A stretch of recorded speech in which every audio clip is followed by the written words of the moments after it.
야곱은 장자권을 뜨겁게 사모했다라는 것입니다. 하지만 그것을 얻는 방법은 어떻습니까? 인간적인 수단과 방법을 가리지 않았다는 점에서 야곱의 방법은 잘못되었다라는 것입니다. 물론 하나님은 야곱이 리브가의 뱃속에 있었을 때에 형보다 더 복을 주시기로 약속하셨습니다. 그래서 여러분, 그러면서 본다면 장자권을 얻기 위한 야곱의 강경한 행동은요, 어찌 보면 정당한 것으로 볼 수도 있지요. 그러나 그것은 결코 하나님의 뜻과 하나님의 방법이 아니었다라는 것입니다. 하나님은 결코 인간의 속임수가 아니라 하나님의 방법과 하나님의 때를 통해서 모든 일을 선하게 이루어 가신다라는 것입니다. 그래서 여러분, 야곱은요, 하나님께서 그 일을 이루시기까지 어떻게 합니까? 인내로 기다려야만 했다라는 것입니다. 만약 야곱이요, 하나님께서 그 일을 이루시기까지 조금만 더 기다렸다면 하나님께서는 지금보다, 그러니까 야곱이 사용했던 방법보다 더 좋은 방법으로 선하게 야곱에게 장자권을 주셨을지도 모른다라는 것입니다. 그러나 야곱은 어땠습니까? 기다리지 못했죠. 야곱은 자신이 원하는 것을 빨리 얻기 위해서 수단과 방법을 가리지 않았다라는 것입니다. 그러나 여러분, 이것은요, 세상 사람들의 사고 방식이다라는 것입니다. 여러분, 자기가 원하는 것을 빨리 얻기 위해서 수단과 방법을 가리지 않는 것은 세상적인 방식입니다. 세상 사람들은요, 야곱처럼 자신의 목적을 이루기 위해서 수단과 방법을 가리지 않죠.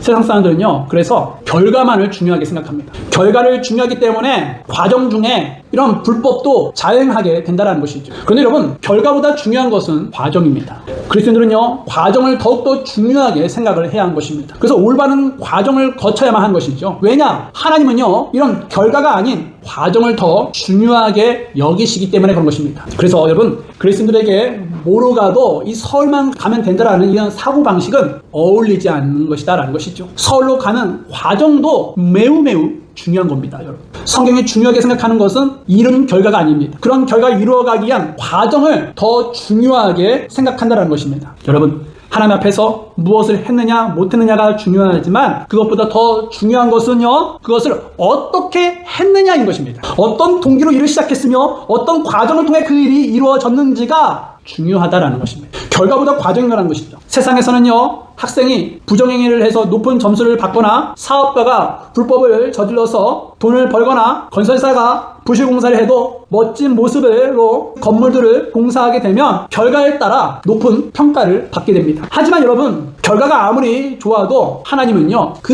모든 과정이 선하지 않으면 모든 것을 악하게 보신다라는 것입니다. 그래서 우리는요, 원하는 결과를 빨리 얻고 싶어도 과정을 매우 중요하게 생각해야 한다는 것입니다.